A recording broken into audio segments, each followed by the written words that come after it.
Welcome to this week's edition of PC Perspective Podcast.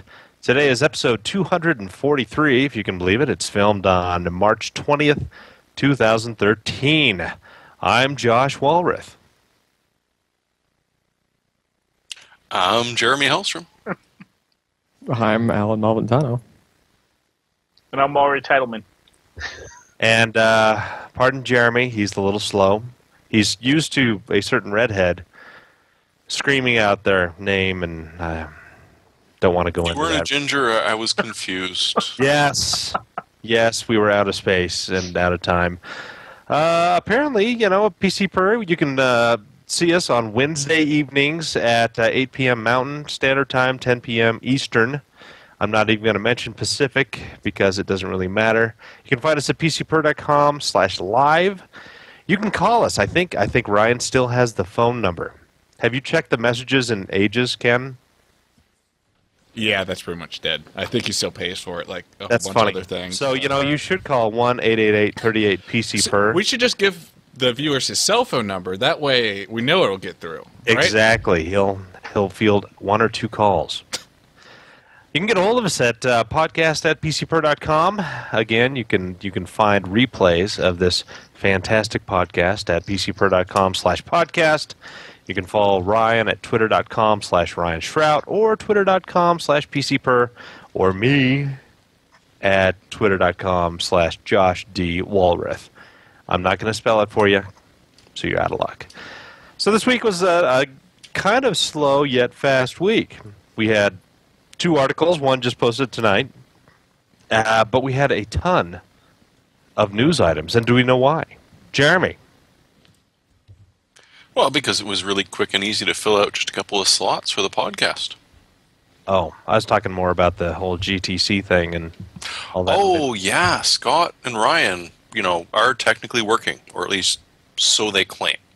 Yeah, that's what they're saying, but I don't believe. They're probably hanging out with Jen's son and just pretending that there's things going on. Does Tim drink? And if so, what's wrong? He does now. Okay, that's good. Yeah, he's out at GTC reporting on that nicely. We have a couple of news pieces from that and some information coming in.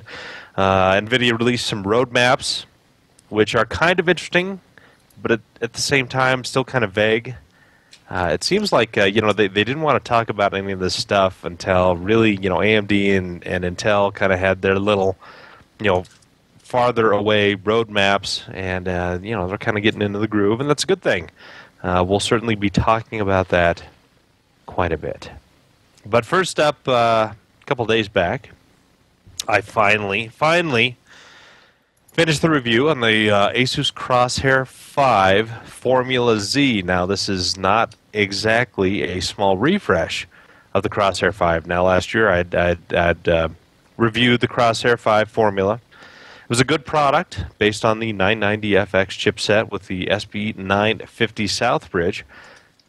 It was a robust little unit. It still cost around the $225 mark, and it had lots of nice features. So I was, suitably impressed at the time. Well, Asus went back to the drawing board, and they did something really kind of impressive with it. This Crosshair 5 Formula Z, I would almost think it should be called the Crosshair 6 because it is a total redesign of the previous product. I mean, it's got so many more features, so many more advancements. It's just really impressive what Asus has done. The only issue that we really have with it is it's based on AM3 Plus, which is kind of a dead socket. I mean, yes, you can buy current processors for it to throw in there. The latest Vishera products are decent, but it's a dead end as far as I'm concerned because I believe that everything is going to be going to FM2 Plus later on this year, probably the end of the year when Kaveri is released. And the amount of improvements that we're going to see with Kaveri in single-thread and multi-thread performance, it looks to be an impressive jump from anything that's on AM3 Plus right now. But taking a look back, that's still 9 months away before we're going to see these things. And so I took a look at the Crosshair 5 Formula Z. Again, it's based on the 990FX and the SB950 chipsets. AMD has kind of stopped developing chipsets for AM3 Plus. So this product, some of the big changes on there. First of all, it's got the Digi Plus power engine, I guess you'd call it. It's a very high-speed switching chip that supposedly smoothly provides power to the CPU depending on the load. And I know that this works pretty well because in between the previous version of the Crosshair 5 and this one, at load it went down 10 watts at the wall, which is kind of impressive if you really think about it, because that means the efficiency at the chip itself is going to be kind of greater than that, but because of losses through the power supply and through the voltage regulators on the motherboard, it's going to lose some of that efficiency. So it's a pretty nice and significant jump. They've really redone a lot of the software for it. They use the Intel networking controller, and they use their, I can't remember exactly, some ASUS Suite 2.375. I don't know. You can tell I really reviewed this, didn't I? Yeah. No, anyway, you install the software, and it's a quick and easy way to adjust the networking settings on this chip. It does, a lot of QoS stuff. It's got the kind of the gaming software in that packets from games will take precedence over stuff like if you're BitTorrenting. Now, if you're not BitTorrenting or you've got another computer on your network that's doing that, you're not going to see any benefit from it. But there's a lot of functionality on the networking that they have added, and they've allowed users to get to it very, very easily.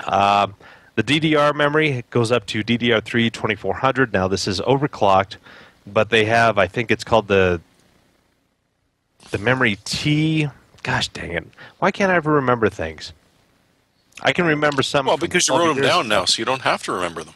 I know. But it's a new design, and basically they get it so the DIMM slots are electrically equally apart from each other as they are from the memory controller. Now, in cheaper boards, you could get slots of different lengths, and so even though at standard speeds like DDR3 1600 or DDR3 1866, it's not going to show a huge difference in performance. Once you start going up there, then the clock skew and the extra space in between the DIMMs are going to cause issues with overclocking. Now, ASUS kind of fixed this with the design. If you kind of take a look at the pictures in my post, and I did a close-up of this, you really see a lot of the interesting traces that they have done in between the CPU and the memory to make them as even as possible in terms of length from the memory controller to the memory.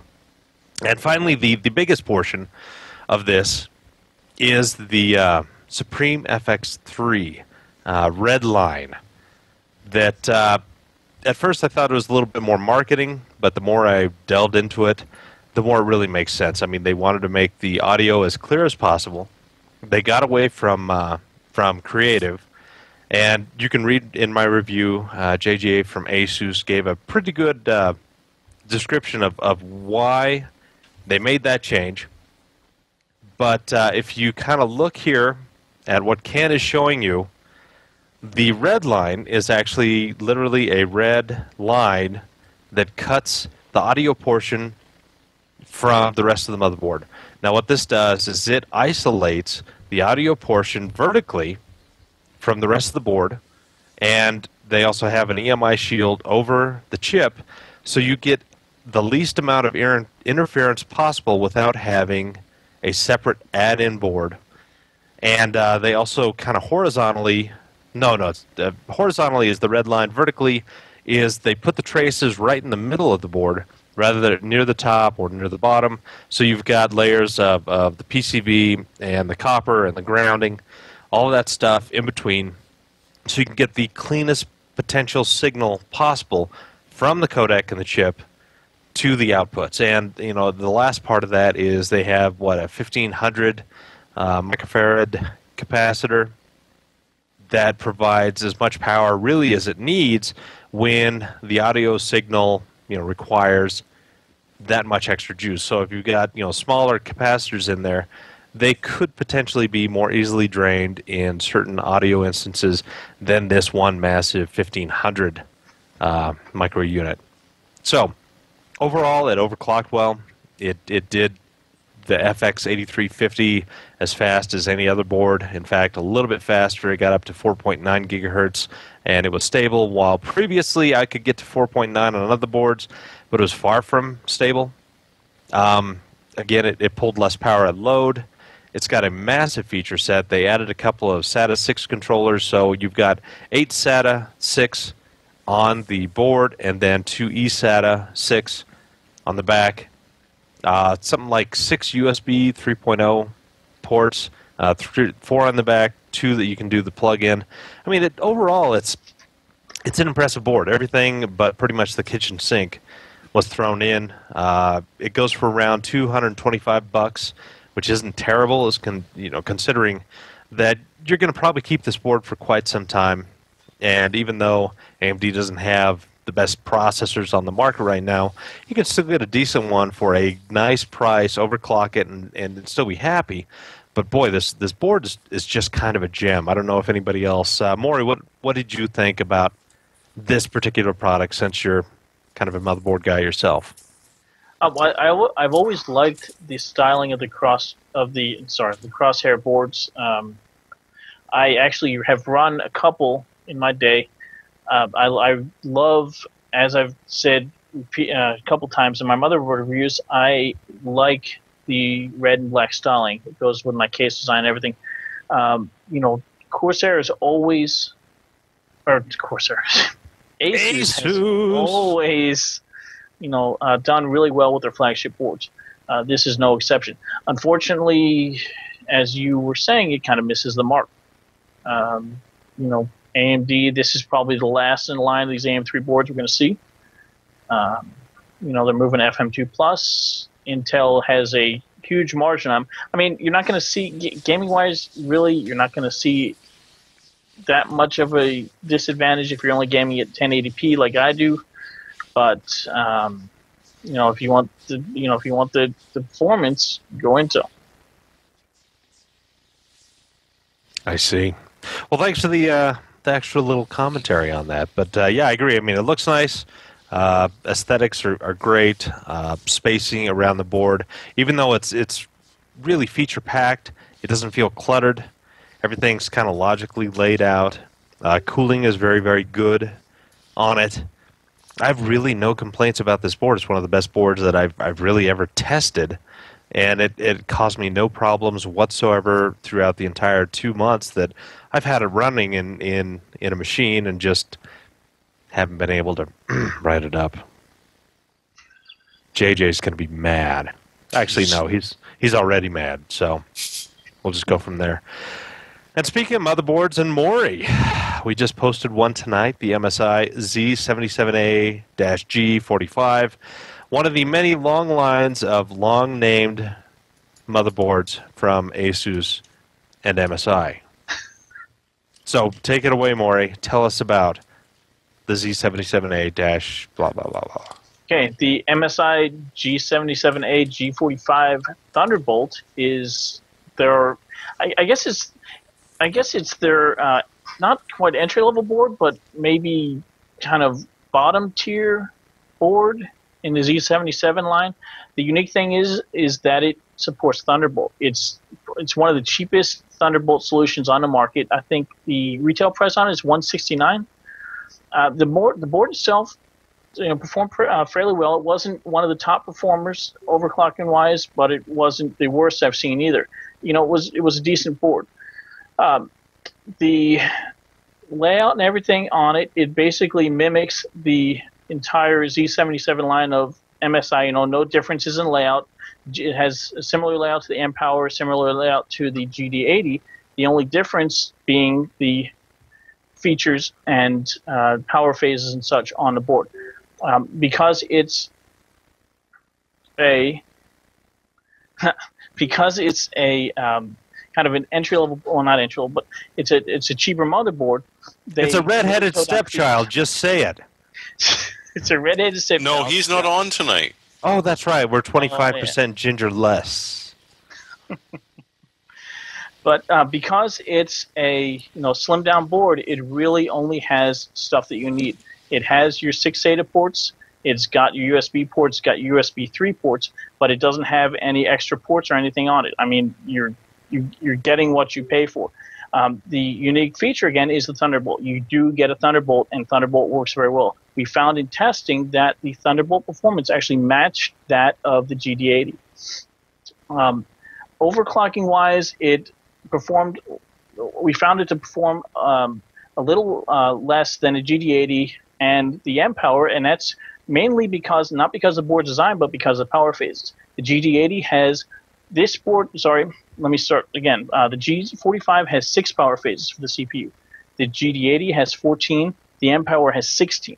So it's an interesting study if you look at all 3 reviews, because you actually get to see what effects having better components and more of these power phases on the board have on overclocking.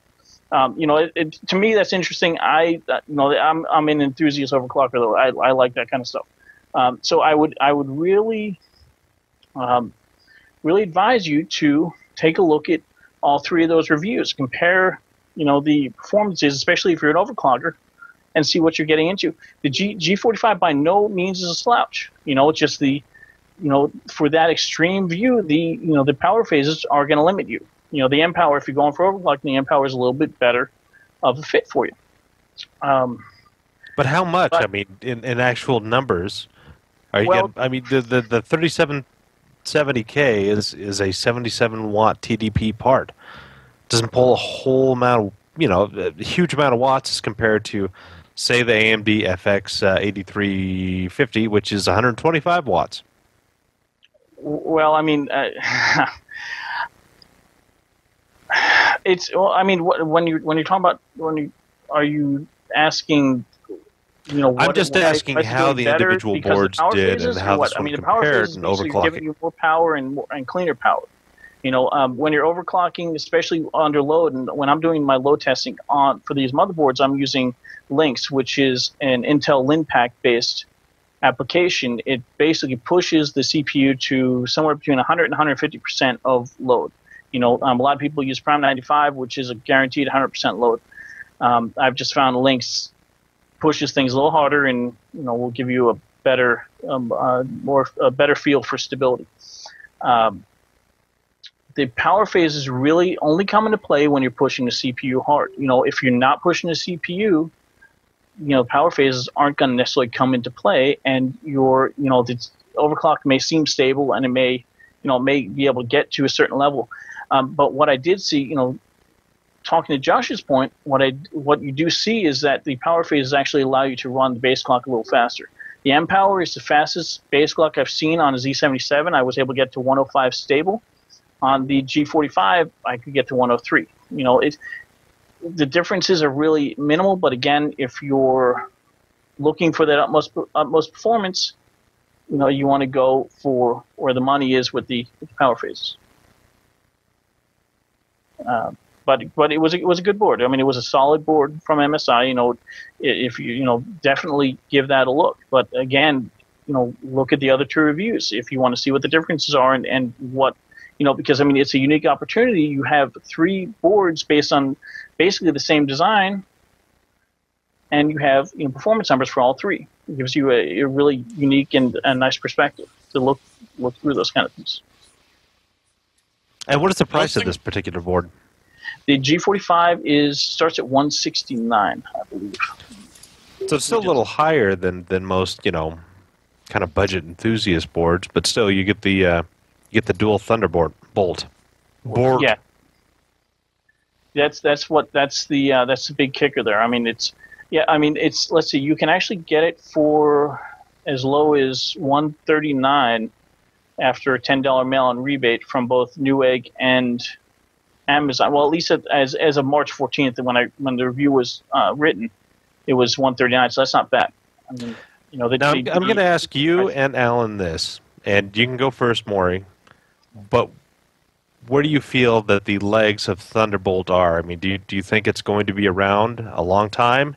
Is it going to just become another FireWire, and that there are some products that use it, but otherwise everybody else uses USB? Or is it just going to kind of fade away, like 1394B? Well, I think that's kind of a tricky question. Apple has really embraced Thunderbolt. I think even if it fades on the PC side, you'll still see it on the Apple side. It's got very strong performance on display, and from the GData review, you can see you can actually run a display and a RAID array and have no performance drop on a RAID array. The big competitor you're going to see to Thunderbolt that's going to be coming out is USB 3. Now, I say big competitor coming out because they're actually doing a new rev of USB 3 that is supposed to increase the performance up to 10 gigabit from the current, I believe it's 5 gigabit currently. The thing with that is that the new USB 3 revision is going to require new ports and new hardware. Your old USB 3 devices will work on new USB 3 ports, but you're not going to see any performance gain. You're going to have a new USB 3 device to see that gain. And whether they actually call it USB 3 or they call it Super Speed USB 3 or USB 3 Plus, that's still to be determined. But that is coming, and it will be coming quick because USB Pi. USB, exactly. But it is coming quick because Thunderbolt, they are very scared. The USB consortium is very scared of Thunderbolt because of the performance. Alan, what do you think? Okay, so I'll give you an example. The Drobo 5D, right? Thunderbolt. That's like, Martian prostitute, right? No. Okay, so 5-bay Drobo has a Thunderbolt port, has two actually, so you can daisy chain and whatnot. No Windows driver. So there you go with the whole Apple-specific thing. And they said supposedly one was coming, but we've had that thing for months and we don't have one yet. No driver. So, yeah, I'm thinking it's the middle thing that you said there, Josh. It's like sort of a niche thing, at least now. And unless some drastic amount of products comes out that has it, it's not going to get like true traction. It's going to be just a sort of, why would you buy one of these motherboards with Thunderbolt stuff on it unless you had something to plug into it, right? But that's not really the interface's fault. That's the available product's fault, because the one thing that makes Thunderbolt, at least for me, stand out as being different is the fact that it's a lot more general purpose. You can daisy chain like the old SCSI drives used to do.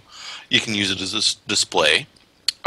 It's sort of designed to be used in multiple of different ways, as opposed to USB 3, which is really, really good at data transfer, and in some cases can be used for other purposes. Well, right, but here's the thing. We already have ports for display. You're not going to find motherboards that have only Thunderbolt and like no DVI or HDMI on them. So you're already but if it covered doesn't on have 3 video outs, you're probably not going to buy the motherboard anyways. Right. So it's like, okay, so the display thing is, okay, it's nice that you have it, but you're going to have it otherwise. Unless you have Apple-specific stuff that only has a Thunderbolt, right? Actually, Alan, as far as the video out goes, the G45, I guess because they were pushing it as a motherboard Thunderbolt solution, it actually does not have a DVI on it. It has an HDMI, it has a VGA, and it has a mini Thunderbolt port on it for display. I was kind of, when I first saw that too, I had your exact reaction, Jeremy. But yeah, I don't know if all the Thunderbolt solutions are going to do that, but that's how MSI did it. Isn't it great that the only Thunderbolt display available is direct from Apple? Yeah. Am I still correct in that? Well, yeah. As far as I know. Well, the thing with Thunderbolt 2 is the cables are ungodly expensive. It's $50 for a baseline cable, more if you want to get something longer. I really think of Thunderbolt as the same as DisplayPort. For Thunderbolt to be decent, you're going to have more cables, more devices, and they're going to have to be cheaper. DisplayPort, AMD and NVIDIA both are pushing that. AMD more than NVIDIA. But when it came out, you're paying $100 for an active adapter. Well, right, but then they came out. Then they started saying, "Oh, you don't need an active adapter if you're only using a 22 or 24 inch monitor. You can use, as long as you're using a single channel, you can use a passive adapter. And it works fine." But it took 6 months for those adapters to come out and to come out cheaply. Because even the first passive adapters were $50 or something. It was nuts. And the first active adapters that were out in the market didn't really work very well at all. I mean, they just were bad. And it was a crapshoot whether this $100 cable you just bought would actually work and display video correctly. So this is about this office is about the only place that I've seen Thunderbolt in use regularly, and we use it. We actually have two identical devices. We have two Pegasus R4 RAID arrays. We use one on the video capture system for frame rating, filled with SSDs, where we need a gigabit per second of transfer about, and that's obviously a very fringe case, and that's kind of what Thunderbolt is built for at this point, the video production professionals and stuff. And the other one is, we have another one of the R4 arrays attached to a Intel NUC through Thunderbolt, because our Drobo FS wouldn't give us anywhere near the network transfer speeds we needed for a NAS. And since the NUC doesn't have Thunderbolt, we had to, on the back of the Pegasus, we had to daisy chain a Thunderbolt to Gigi adapter on the end of it. Hey, so what are you seeing for their throughput with that Intel NUC via Thunderbolt thing? Since we have Windows 8 on it, I think it's Windows 8 running just a shared volume, we get gigabit speeds out of it. Like, it's just a normal... I mean, what's an actual, like, megabit per second, or megabyte per second, like, you're dumping a file on it? Does it go, like, 60 or 70-ish? Yeah. I think we've seen it hit about 100 from Windows 8 to Windows 8. Okay, from Windows 8 to Windows 8, you'll completely peg From Windows 7, it's about 50, 60. I mean, it's just like having another box with drives rated on the network. So here's an interesting tidbit. The 5N gives you Windows 7-ish type Samba speeds. Not Windows 8 type, because it doesn't support that protocol. But it'll give you, like, I saw like 70 and 80 meg per second or so to a 5N. That's the new version of the FS. Well, it's nice to see they finally fixed that, because we were getting about 20 max to the Drobo FS. That's just not acceptable, especially for how much that thing costs without any drives. I don't know. That's what we use it for. It's pretty niche, but that's what you got. Yeah, exactly. Ladies and gentlemen, Ken Addison. Oh no! Take a bow. No. Right. Well, I think that have we talked about the Z77A-G45 Thunderbolt Edition ad nauseum yet? Has tragedy turned into comedy because it was prolonged so long? Any final words, Maury? No. Well, that reminds me of Marcel Marceau in Silent Movie. But anyway, now is the time that everyone in the podcast has been waiting for. Yes, people out there, boys and girls, it's Alex. It is Alex time. Z77 mPower mainboard from MSI is poised to change the overclocking game. Every Z77 mPower board will have a factory 24-hour military-class burn-in test completed before shipping. Additionally, performance-optimized features such as GoToBIOS, Multi-BIOS 2, vCheckpoints, Bluetooth 3.0, and onboard Wi-Fi allow users convenience and total system control over their overclocking and gaming experience. This is the new endurance champion, Z77 mPower from MSI. I kind of jumped the gun on that one, didn't I? You know what? You did just perfectly fine, because every time is good time for Alex. Thanks. Your approval is all that matters to me, Josh. I can tell, because how about that University of Cincinnati and Big East, huh? Yeah. Well, they're not the Big East anymore, are they? No. I approve. The big priest? I don't know. I got nothing. That sounds horrific. Well. Anyway. Now it's time to move on to news. We're done with the articles for the week. Maury and I came through. Lee did not come through. He almost came through. But I imagine he probably has 7 more reviews in the queue just waiting for us. Patiently. Bated breath. But let's talk about the Corsair DDR3 3000. It's over 2000. Jeremy. It certainly is. I just quickly wanted to mention this as rather impressive that, hey, we've hit a point where DDR3 is matured to the point where, hey, we figured out a way to make it stable at 3000 on 2 different motherboards. There's an ASRock and an Asus board that can actually manage that in the BIOS. Apart from that, you were pretty much not going to be able to ever hit what is essentially an XMP profile, at least from what I understand. On the other hand, hey, do you actually see a point to DDR 3000 at relatively decent timings, 12 by 14 by 14 by 36?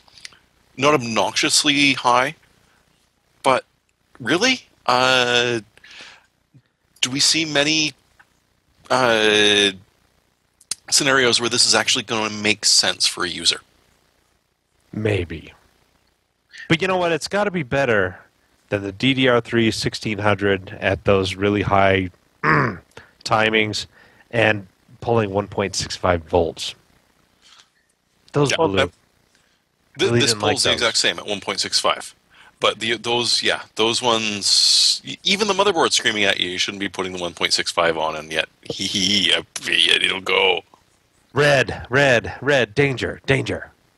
Yeah. The other side of the coin, though, also is if I spend the $250 on this memory, will I actually be able to hit 3000 even with those motherboards? I say probably not, because they moved the memory controller from the Northbridge to the CPU. It's a crapshoot whether your CPU can even support 3000, because your internal memory controller has to be able to run the same speed as the memory, or support that speed for the memory. Sorry, I'm going to get blamed for that. Well, I think if you're going to do that, there is only one processor on the planet you're going to be buying. The 3770K. Like, what else? Oh yeah. Hey, FX8350 can get up there. Can it?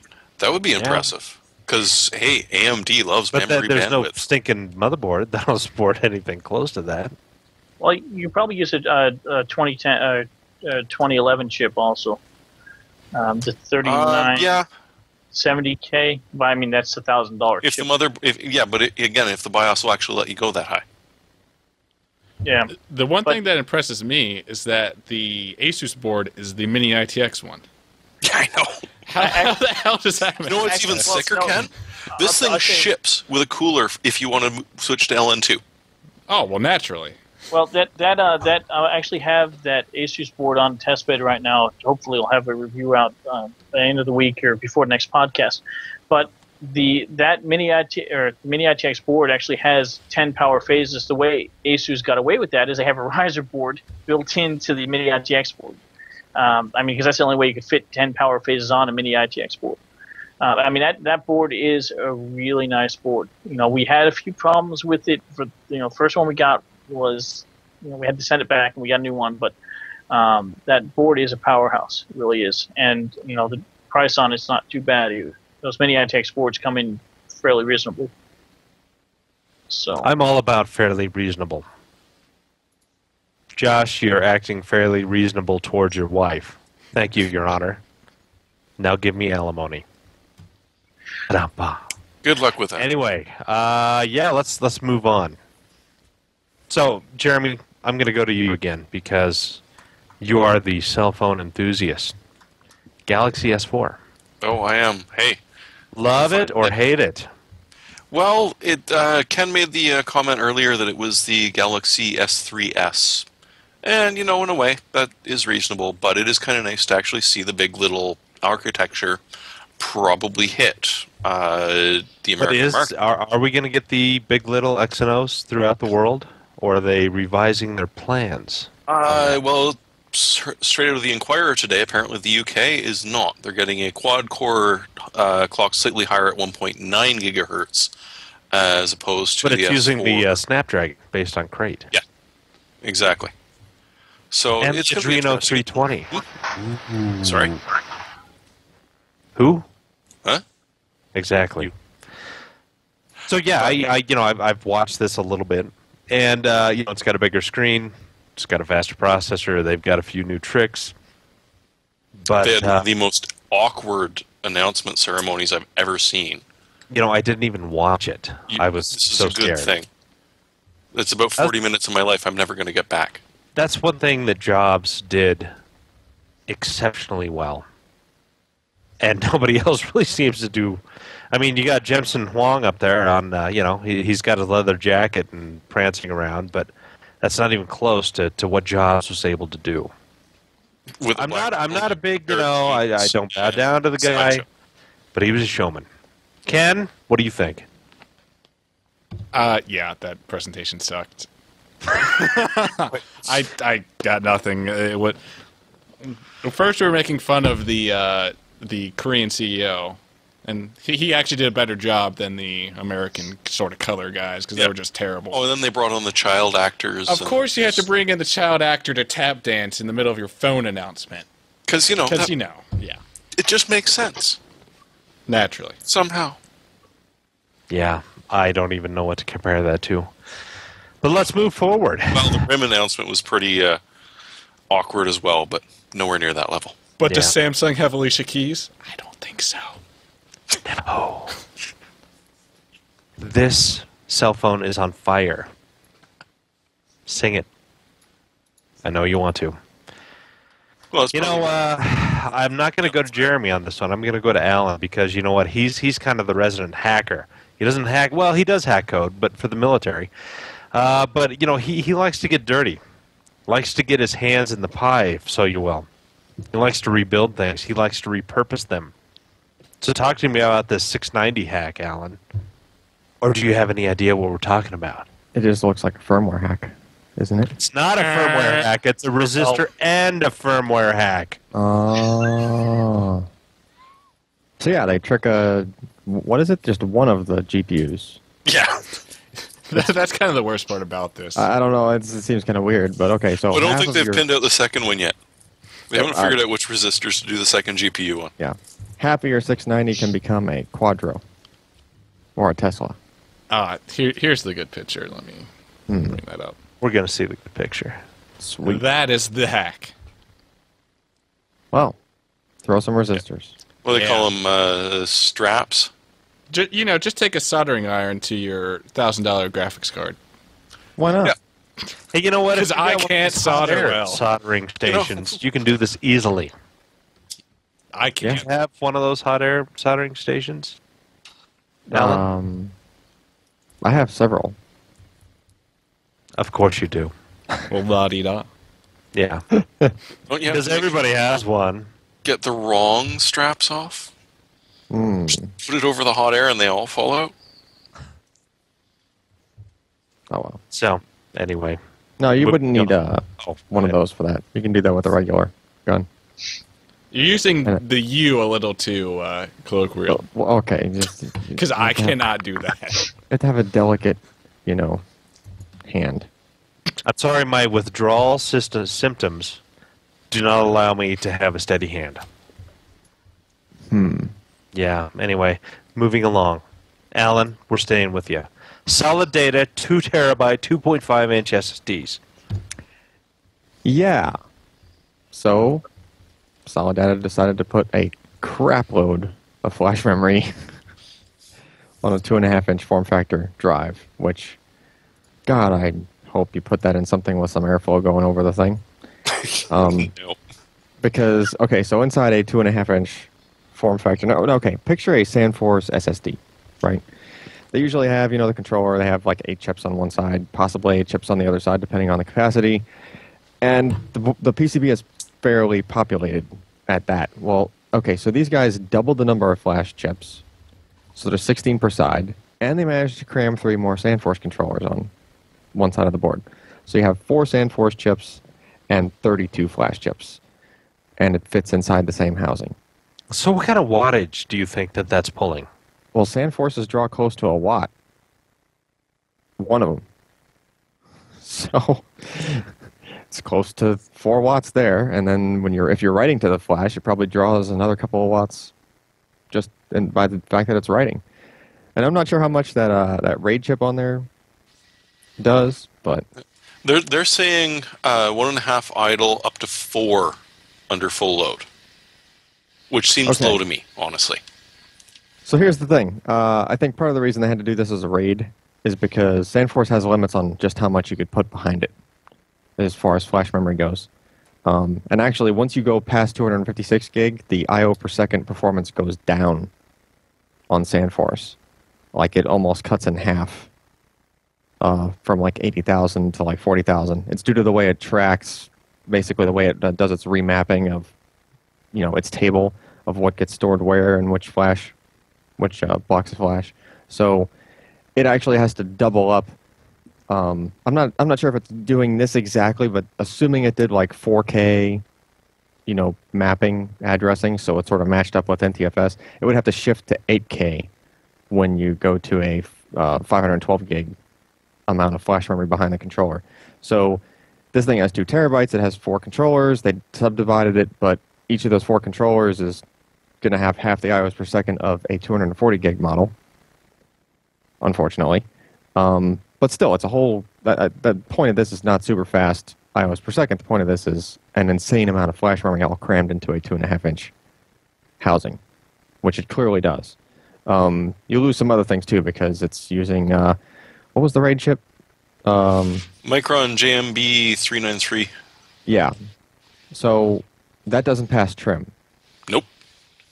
And also, how does that affect IOPS when you have a chip like that doing RAID? I mean, it's not one of the higher-end LSI chips or, some of the, 3-ware, some of the other, more specific RAID and performance-based chips, that Intel chip that was out a couple of years ago. The Intel chip. Remember that RAID chip that there was, God, I can't remember, the Rocket Raid people put out? It was like $225, but it was an enterprise chip. Yeah. But affordable. Well, it's okay. So this one is...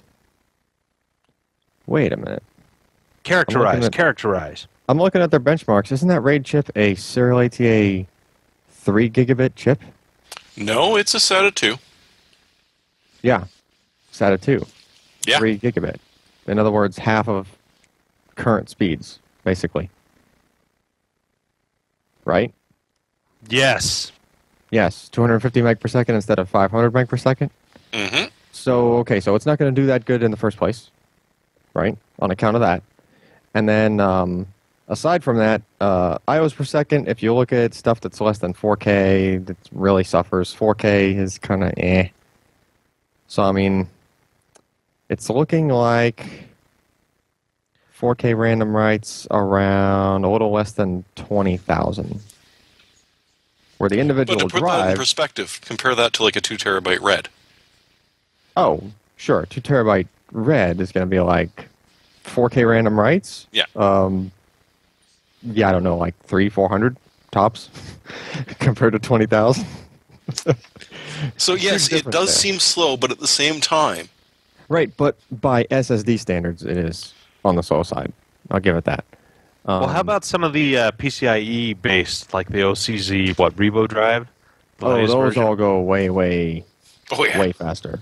Because those are behind a VCA chip, which does the RAID in a much more efficient manner, and it's not bottlenecked by serial ATA speeds on the computer side of the controller, and it actually passes trim. So who would use a drive such as this? You need a lot of storage, and you want it durable. Right? You want it to be shockproof in a small housing, and... So an M1A4 Abrams, right? Yeah, sure, something like that.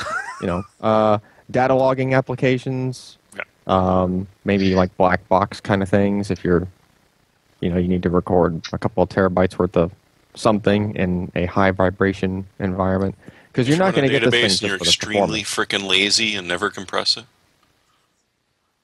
Yeah, basically.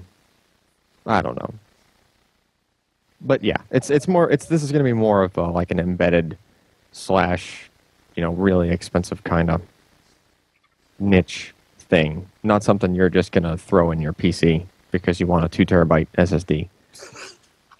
Really? Yeah. And what was the price tag on be that bad. thing? $5,000. Yeah, $5,000. Because So how much is a 1 terabyte or 2 terabyte OCZ PCIe? About half that. yeah, is it? they're running like $3-4. Well, no, 3-4. No, it's like $2 or $3 a gig. I think for the Revos and stuff. Yeah. But they don't make them in that high. They don't make them 2 terabyte. I think they. I've I've they seen do one, terabyte, that's for right? sure. Yeah, I think they make a 1 terabyte. Yeah. So that's, But still, that's a kind of PCI hard. Express card where, there's a lot of form factors for stuff where they were previously using a laptop hard drive in some kind of high vibration thing, and they want to switch to something solid state. Then some people have budgets of like that if they're industrial contractor, military stuff like that. They'll just throw Gotcha. $5,000 at a storage device.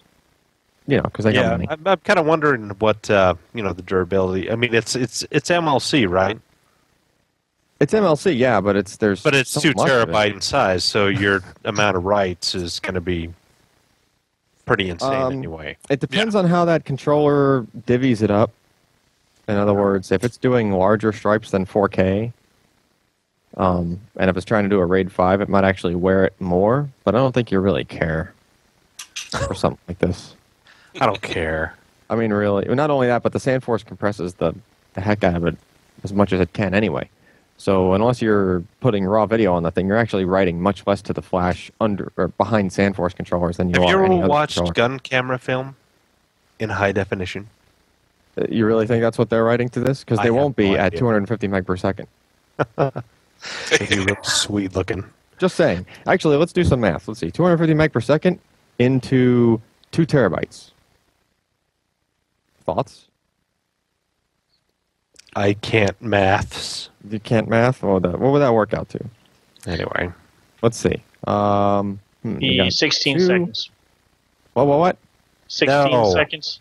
megabit No. versus No, more, less. Yeah, the 250, No, 200. You said 250 8,000 megabytes per seconds, second. unless I 2 got the number of terabytes, zeros right? wrong, yeah, which 8,000 is seconds is correct. 2 hours. 8,000 seconds is what we're going with. Wait, okay. I lost them. It would take you a couple hours Yeah. to fill this thing. So you're not going to do any Iran, high here we come. speed anything. I left a couple zeros off. Sorry. Yeah, nice work. 13. Did you say Hey, it's 13? way less than $1 a second. Come 16 on. seconds of video. No, you're not going to fill this in 16 seconds. Trust me. No. Anyhow, moving along. Jensen Huang at GTC takes the stage, talks about many, many, many things. And I guess I'll take this. He gave us a roadmap, and he talked about the Maxwell GPU as well as Volta. And he also talked about some, other type of things like the Tegra 5, but they don't call it that yet, as well as the Project Denver. So he gave us basically a limited roadmap of what they're planning on doing. So Maxwell was originally a 2013 product, but they don't talk about that a whole lot.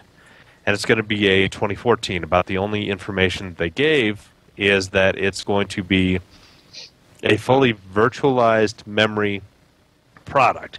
So instead of copying over memory and data in memory from where it's accessible to the CPU to where it's accessible to the GPU, they're going to rely on pointers. So both the CPU and the GPU can utilize these pointers and go to the memory space and utilize it as need. Now this cuts down on bandwidth.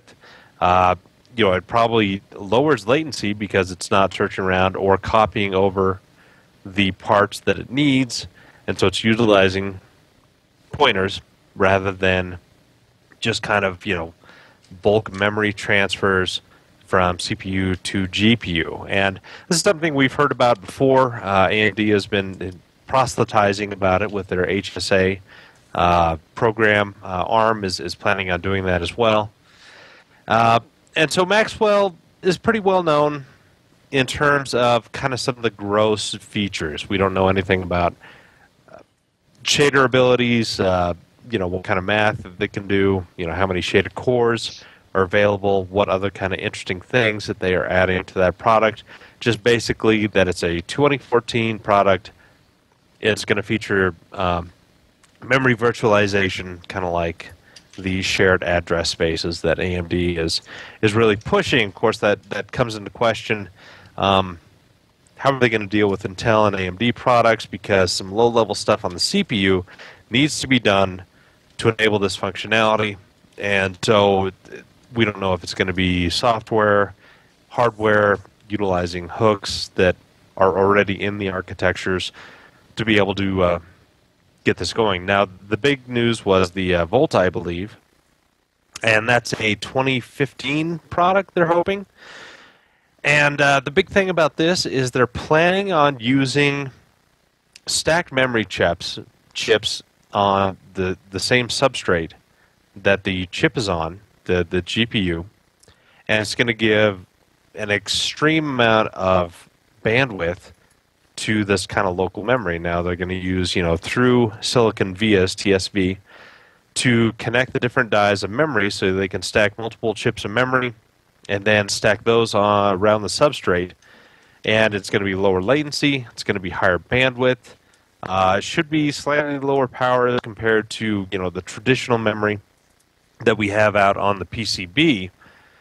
And that's kind of going to be their big thing. Now they're hoping for about 1 terabyte per second of actual throughput, which is 4 times that of what the current Tesla is, which features a 384-bit bus running at 6 gigabit per second per pin, and that's pretty fast for us now. They're looking to do 4 times that with the Volta, and again, it's 2015. Hopefully, it's 2015, but we don't know where process technology is going to be because Maxwell is supposed to be this year. But TSMC, GlobalFoundries, all these other guys, they haven't been able to get to 20 nanometers nearly as fast as they were hoping to and where their roadmaps had hoped they'd been.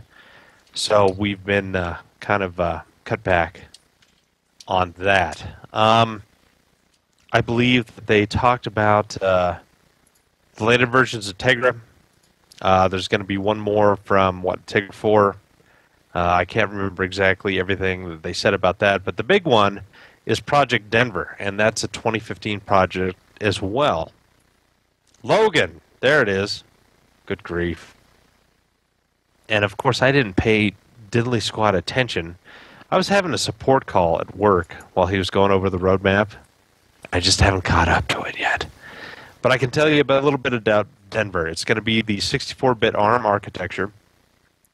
NVIDIA is licensing the ISA. So this is a chip that NVIDIA is designing from the ground up. It's going to be unique architecture, much like the Snapdragon based on the Crate processor from Qualcomm. They're going to have an advanced graphics core on this product as well.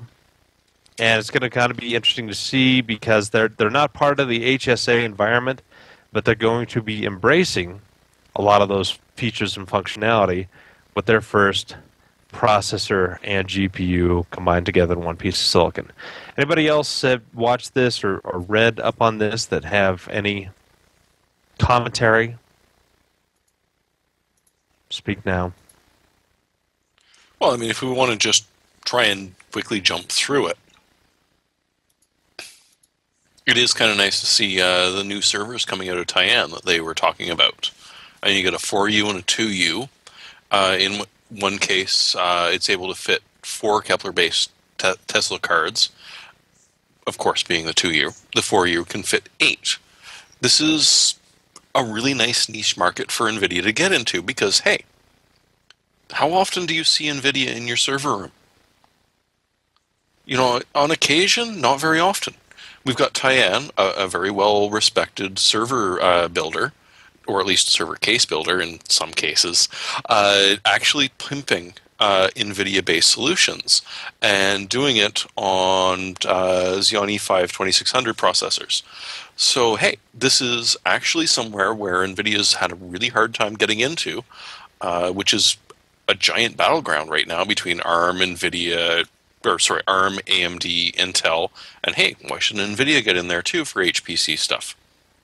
It could be interesting, especially since they're talking about essentially putting an ARM chip in between the Kepler and the Intel just to help handle traffic. Yeah, it's interesting stuff. Now, Yeah. Funny you say that because I've got like 4 servers in my rack, if you know what I mean. They're all NVIDIA chipset based. Back when Really? Opteron was king. Yeah, they're all tie-in machines. Go figure. Well, I'm not surprised by that, but Yeah.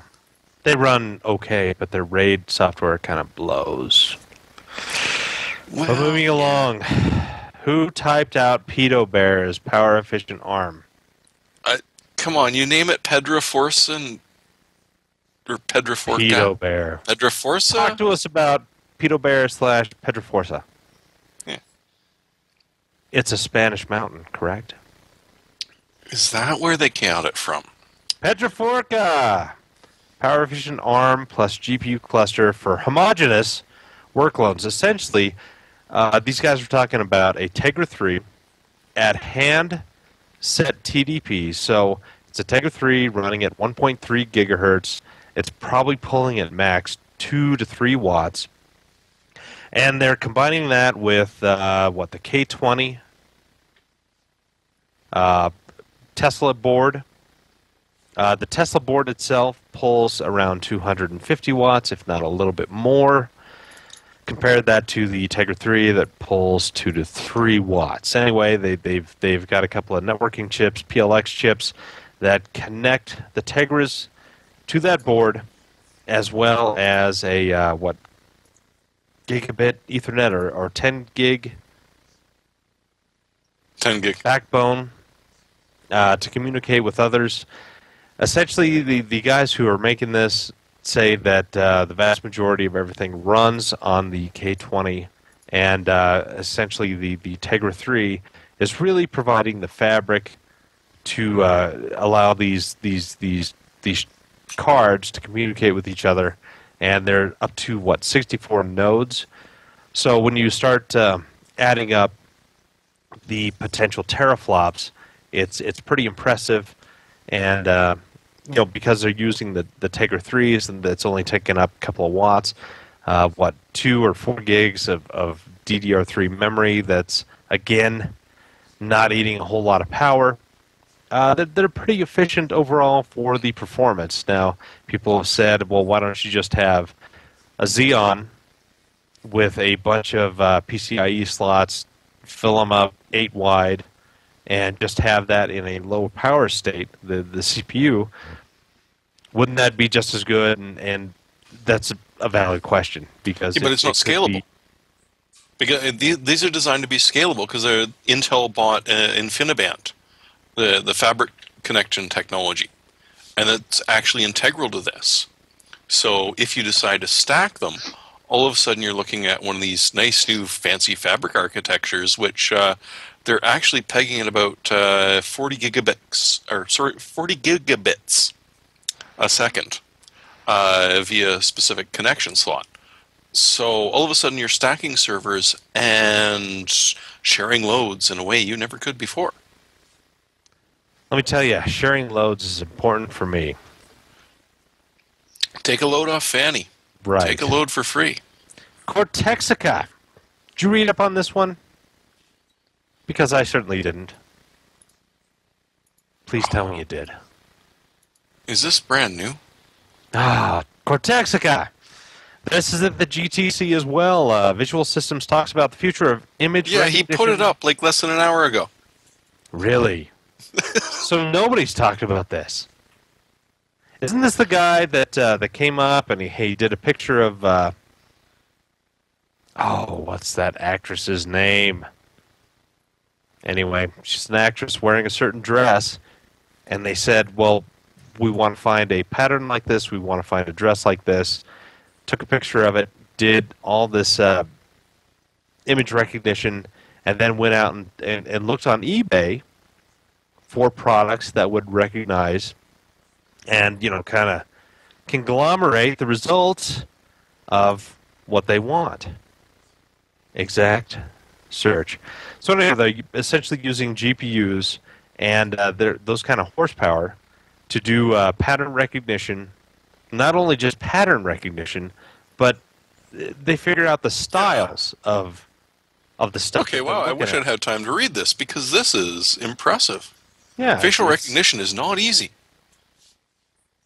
No. Me beside a picture of me. Hey, they're both going to be faces. Exactly. So anyway, we can talk about this again maybe later once people actually read about it. But again, this is something that GPUs seem to excel at. I mean, these massive floating point problems that just require so much parallel work to get it done. Maury's kind of a cooling guy. Maury, do you know about the Noctua offers free LGA 1150 Haswell mounting kit upgrade? Yes, I do, Josh. Oh, thank God. Noctua basically is kind of taking a proactive stance on this. They are, if you have bought an actual cooler in a certain list of, in their list of current coolers that they have out, they will, and you can prove that you bought it. They want a scan of the of your receipt, or your online purchase receipt, whatever. You send that to them, and they will send you a free upgrade to their 1150 hold down thing. Basically, though, from what they said and other things, the socket 1150 is going to use the same hold down as the 1155 and 1156. So this hold down solution is more for their older coolers that maybe weren't made for the 1155 or 1156 chipset. Okay. But they support everything. They're offering it for free, and eventually they will offer it in retail. It's nice to see that they are stepping up and offering this before the motherboards are even released, because that's always been a problem with newly released motherboards. You cannot find coolers, you cannot find hold downs. I know myself, I've had to use zip ties and other creative solutions to hold down my water blocks and CPU coolers when new motherboards with unknown sockets have come out in the past, including the recent So past. this isn't just overly attentive heatsink company. Yes, yeah. Yeah, I mean, yeah, it's very nice that they are taking OAHC? Yeah. Yeah. Hopefully the other cooler companies will make announcements now, because they all want to play catch up with each other. Really, you think they're going to take the time and money to do that? Because Noctua, they're kind of a different. I mean, they have a different mindset from most other cooling companies that I've ever dealt with. I mean, think of what Thermaltake does. All these other guys. I mean, Noctua always kind of goes that extra mile. I mean, they don't have amazing products, but kind of their support is really interesting. And if you want something small and inobtrusive, they're really good at that. They're also really good at making big, obnoxious coolers, too. And actually, I have one of their air coolers sitting in my pile of crap that we will have a review up in the next few weeks on. That and a few others. But, yeah, I think, at the minimum, I think maybe this will prompt some of the water coolant vendors like Coolants, maybe Swiftech, that have a similar belief as they do in the enthusiast market to start releasing 11 or socket 1150 stuff. With the new motherboards, with the new sockets, the new form factors, it's always who's gonna go first and break the dam, and then everyone else will follow. I mean, that's how it seems to be with this type of stuff. Most of them will wait till after the motherboards start coming out, but by then it's too late, because you already have the motherboards in people's hands, and they don't have stuff that will work. They have to use the standard Intel coolers, or they do the custom zip tie Frankenstein route. Or whoever is first on market with products that work. Anyway. So you shouldn't be C-clamping heat sinks to your motherboard. That's what you're saying. I saw 3DFX doing that. But that was right before they went out of business. If you do that, make sure to use rubber grommets or some kind of non-conducting material in between the motherboard and the C-clamp. Wiser words of seldom and smoking. Because what, crushing resistors is fun on the back of a board? I was more thinking of the electrical conductivity of the C-clamp itself. Yeah, but we yes, already the got crushing past the force- Randomly offering something a path of least resistance. Yeah. Hey, Speaking of path of least resistance, Jeremy, you talked about the annealed pyrolytic graphite, your next exotic cooling solution. You really dislike doing these show notes, don't you? You oh no, I add have a in- lot of fun doing show notes. I just Yeah. can't believe Ryan still lets me do them. That's kind of true. Talk to But us. we've talked a lot about TIMs, various thermal interface materials, up to and including, hey, if you've got some 60,000 grain diamond just lying around, if you mix that with your thermal paste, the thermal conductivity will be incredible. Problem is you're dumping it into a giant hunk of aluminum or copper. Thermal conductivity is not so great. But recently we've heard about a new kind of material called annealing pyrolytic graphite, and it is actually amazingly good at transferring heat horizontally. Not so much vertically through layers, but horizontally we're talking almost an order of magnitude above aluminium. They're looking at 1,092 WMK, and it's change in time of energy. I cannot exactly remember what that stands for, but it's talking thermal conductivity. With your basic thermal paste right now, if you can hit 200-300, you're pretty impressive.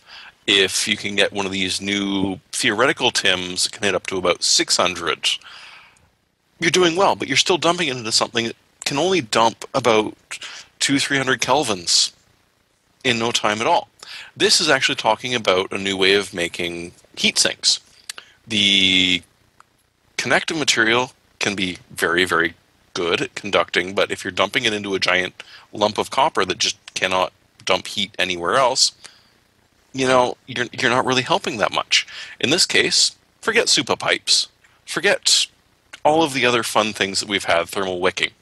In this case, we might actually have something which can dump heat out in an amazingly efficient way. Maybe someday we'll actually see these 3D chips. We've got the 3D transistors, but we're not quite stacking levels of chip yet. It's hard. Yeah, thermally it's odd because you've got a GPU at the bottom, or in terms of Intel, I think that they actually had a stacked Pentium 4, and you've got the CPU die and then the memory on top, but getting all the heat from a Prescott processor. And what was that process? That was 45 nanometer? No, it's Bigger? 65, or the 2004 would be 90. So the processor density is nothing like what we're dealing with right now. Or sorry, the Yeah. transistor density. Yeah. And that's So- the problem, is as soon as it gets that dense, how the hell do you get the heat out? Well, we've got some nice TIMs, and hey, Sony was nice enough to invent thermal sheets, which at least makes adding processor paste a little bit easier. But hey, we've got to do better on actually where the heat's going. That we do. And someone added in why we shouldn't be under NDA for frame raping. Is that you again, Jeremy? I was just seeing if Ryan was paying attention. Apparently Probably he's not. But anyway, apparently there's a video card review coming up that's under NDA. I can't talk about it.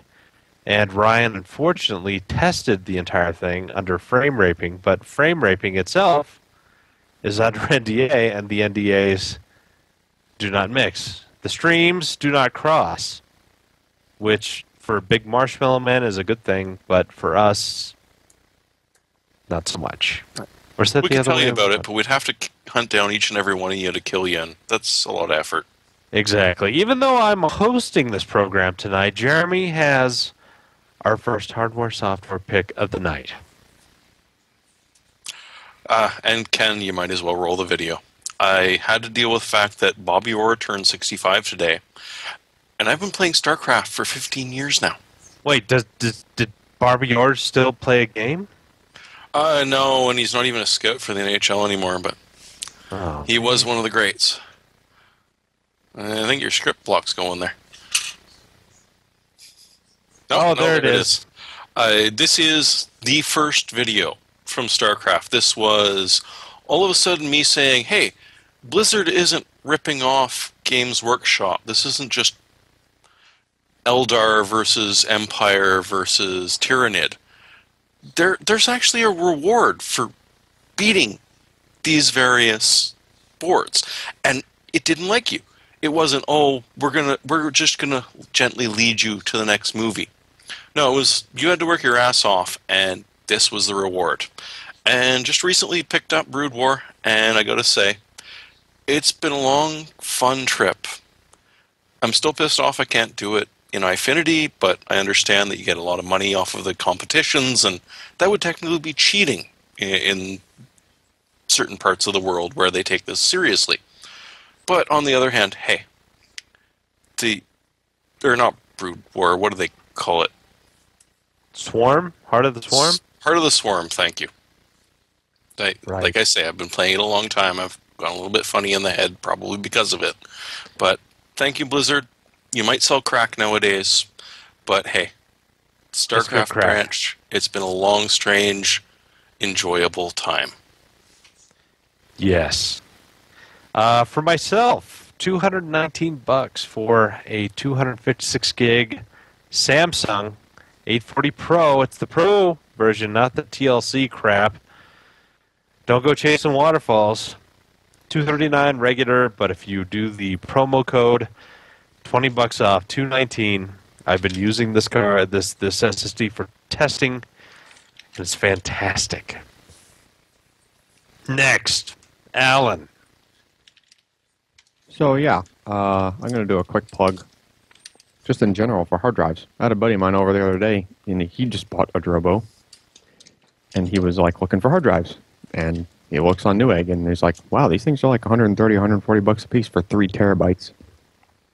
So just saying, they're pretty darn cheap. I think it's the greens from Western Digital, and there's a Toshiba for the same price as well. It's like $139. That's cheap. It is cheap. You know, you're talking $50 a terabyte. Wow, that's rough. I mean, the 4 terabyte stuff's still a little expensive, but when you consider, what, $270 expensive? Yeah, that's almost twice this. Yeah. Right? So you're talking, you know, from 3 to 4 terabytes, you're only gaining 25%. And I think that what John Blanton showed us, the Western Digital Velociraptor 1 terabyte, we're $299 now. Yeah, but who buys those anymore? Apparently John Blanton does. I guess. Yeah. I like John. He's a good guy. May not make the best choices for storage, or at least his customers don't make the best choices. I don't know. But anyway. Maury, the guy in that corner with half his face cut off. What do you got? I got memory. Memory. Are you going to start singing Barbra Streisand? No. No cats. Now, G.Skill Sniper 16 gig set. I have it sitting on my desk. Right now, Newegg, 124 is, it's okay. It is great memory, but the nice thing with this stuff is it's fast, and it does tend to go on sale a lot. When I picked mine up right after the Christmas season time, I think I got it for $79 for the set. The reason why it's not in my computer yet is because it's waiting on an upgrade. I'm waiting for the right time and motherboard to come along. And also it's going to go in with a Windows 8 upgrade as well. So, stores have to align for all that to work. But it's, you can't go wrong with memory that has a gun embedded in the heatsink. Oh, I'll show very you. nice. Kind of see it right there. See the gun on top. Well, you really can't. The glare sucks, but maybe you can't see the gun. Yeah. Yeah, But- sure. Yeah. Nancy And- Pelosi wants to ban that. Yeah. And we also got this. See that? What is that, Josh? Isn't that an old Palomino. Ron? Yes. Notice it's a little bit chipped. The actual die Is it a chipped. Palomino or is it the 1400? I don't know. I've Got to get your bifocals on, dude. Yeah, no kidding. But notice also here, I actually used a liquid metal pen on it to to overclock it. So, yeah. Yeah, I can't Very- remember when exactly it went to the organic pin arrays versus the ceramic. No, I always prefer the pencil trick. That's one thick pencil you got there, Jeremy. 4B, man. Mm-hmm. They worked Anyway. back in the day. Yeah, I think spot prices on DDR3 went up something like 22% in the past month. So yeah, I think. Well, we're down to 3 friggin' companies now. pretty At much. least as soon as Micron figures out how to get the LP to purchase through the legislation. Yeah, it's kind of insane. But at least we're going to see a jump in memory in terms of prices as compared to what was around Christmas, which was just insane. I should have bought much more memory than what I did at that time, but still, stuff is cheap. I remember my first 64 megabyte SD RAM DIMM was $224, and that was for 64 megs. Yeah, that was still not a bad deal. But anyway, that's the show tonight. Again, you can get a hold of us at 1-888-38-PC-PER. You can annoy Ryan to no end by leaving him voice messages. You can talk to us at podcast@pcper.com, or you can visit previous versions of us at pcper.com/podcast, Twitter, whatever. You have all that information. If not, you don't know how to Google, if you know what I mean. So, thanks for sticking with us that long. We thought it was going to be a short show. Yeah, well, you said it was going to be a short one, which means it never is. I said no such thing. That was somebody else saying tonight's going to be a short show, and I just laughed. I laughed and I Ken. laughed. It was better than Cats. I could have made this a short show. That's I have true. that power. You could just pull a network cable. Who's to say I haven't?